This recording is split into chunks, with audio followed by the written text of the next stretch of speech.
YouTube, Awesome Rider here. Welcome to my review for Kamen Rider Revice episode 25, which in my opinion is one of the best episodes of the series so far. Definitely up there with that finale feeling episode from a while back with a lot of big reveals. It's really neat to have an episode, I don't know why I said big reveals like that. It's kind of nice to have an episode where you get like big answers to things, but it also doesn't feel like you're closing anything off. When we left off, you know, Olteka was mad that the driver didn't upgrade, and then the driver left, and it revealed its name. I actually can't remember if I did that last week or if it was this week, but he's like, my name's Vail. Peace. Other little stuff going on, just to mention it before we get to the big stuff, is we do start to lean into George's backstory a little bit. You know, he's trying to figure out how to fix Iki's situation, and we get a little bit of a flashback to his youth and how he originally became inspired, and his father handing him a book.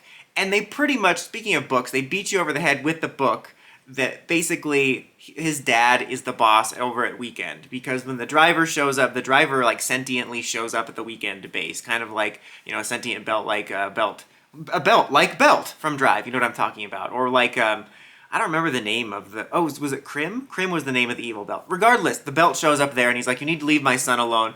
And they basically do everything but say that he's his son. One little neat bit I wanted to talk about in regards to that book, because there was a line that said, you know, learn from the past to form the future or something like that, and I couldn't help but think that kind of probably intentionally or unintentionally applies to how he uses the old rider designs in the new rider designs for Revice, which I thought was kind of neat. We also get a little bit of Igarashi family fun before all the drama hits of them having a bit of a dry spell, possible pun intended because it's a bathhouse, and they get their first customer for a while and they basically drive them away with their enthusiasm, but it's kind of a nice beat to get a little bit of that fun Igarashi family dynamic before everything hits the fan. We get to our standard fight, which I feel like happens almost every episode or every other episode, where all of the main characters and all the main villains show up and they just start fighting.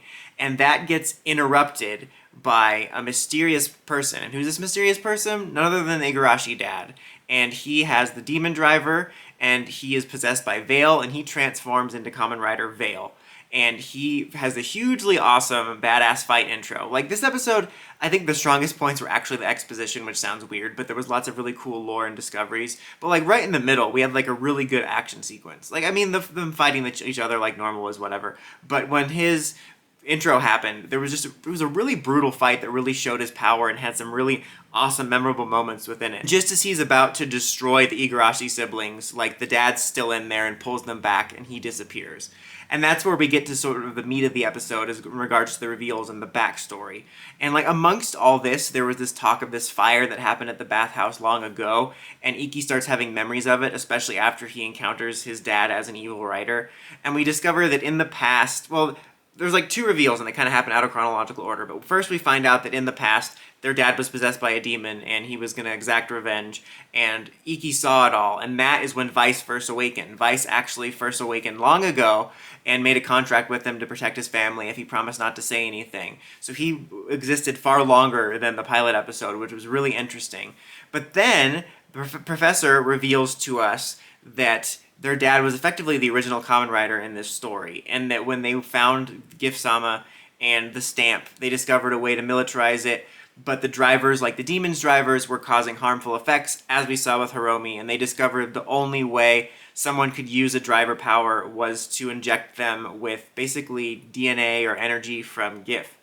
And very similar to the way in Phage you can only use a system without dying, if you're an Orphanok or something similar. Reveals that the dad was the first test subject and that became Vail. That is the reason that the Igarashi siblings can transform, because they're effectively indirect descendants of GIF, which is a really cool reveal. Again, really Phage-esque, but a lot of big reveals within there.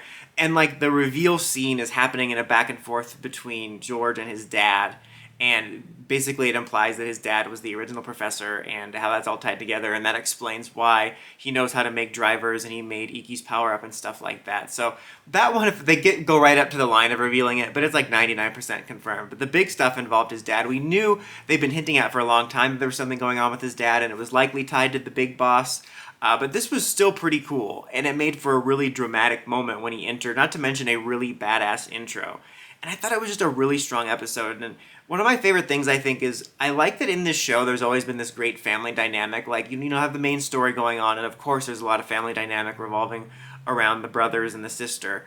But like you always have these nice little family fun moments of, at the beginning and end episodes. So it was kind of this nice family dynamic. But as we've gone on, it's really become a family show where the whole story is about this family, both with the wholesome scenes like at the beginning and all this stuff unfolding. And I think it's really cool how that's all coming together. I mean, I know the mom probably couldn't become a writer right now with these systems because she's obviously not blood related to the dad. Otherwise, that would be weird. Unless it could also transmit the Gift Sama DNA another way. She has to become a writer, right? Like, it would be weird if she didn't become a writer almost, somehow. Maybe they'll come up with a system. Bottom line, though, I'm going to give this episode the rare 5 out of 5 because I thought it was really great. Not just because we had big reveals, but we did have big reveals, but because, like I said at the beginning of the review, it was great that they were revealing big questions, or revealing answers to big questions, but they also were opening up the door for more story. And there was some great action within it, and I also thought this episode was much more tightly paced than the last few. Not that the last few have been bad, but I feel that there's been so much going on, the episodes feel a little bit jumbled, and this one felt much more focused, like all those storylines were funneling into this one.